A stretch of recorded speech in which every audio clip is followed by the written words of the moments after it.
My name's Tony McCulloch. I'm an associate professor at the UCL Institute of the Americas, and I'm also the current president of the British Association for Canadian Studies.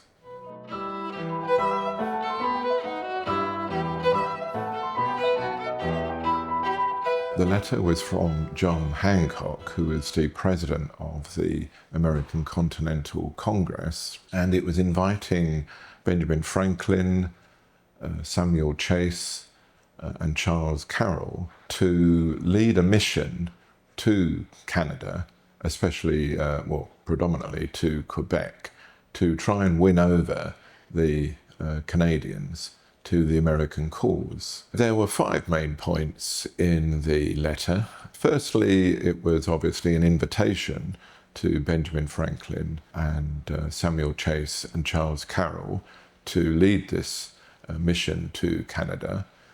Secondly, they were tasked with explaining the American Revolution to the Canadians and getting their support for it. Thirdly, they were given very wide powers to win over the Canadians, such as freedom of religion particularly. Fourthly, they were given wide powers over the military.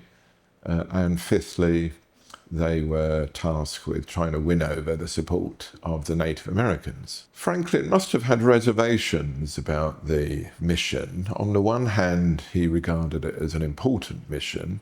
He had advocated winning over the Canadian colonies before. But by this time he was aged 70, he wasn't particularly well, he suffered from gout, and it was bound to be quite a daunting journey.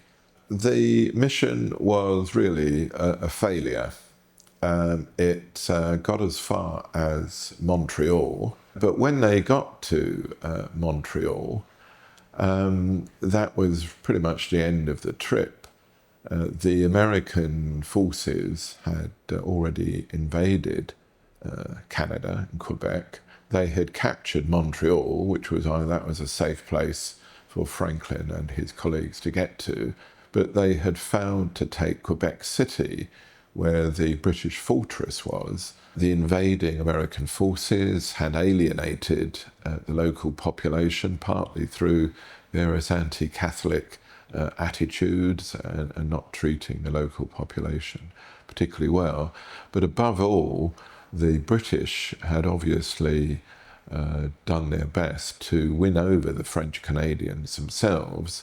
And so in 1774, they had passed a Quebec Act, which had given the French Canadians freedom of religion, freedom to make their own civil laws. And this was at a time when toleration, religious toleration, was pretty rare.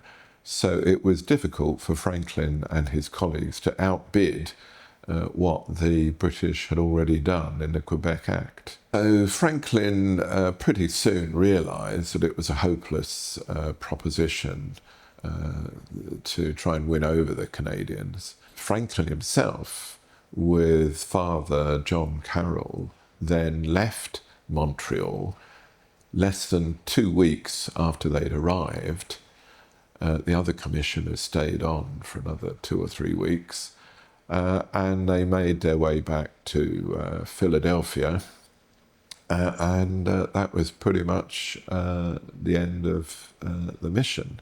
Franklin soon moved on to other things. It meant that he was back in Philadelphia in time to comment on the Declaration of Independence. He was one of the drafting committee.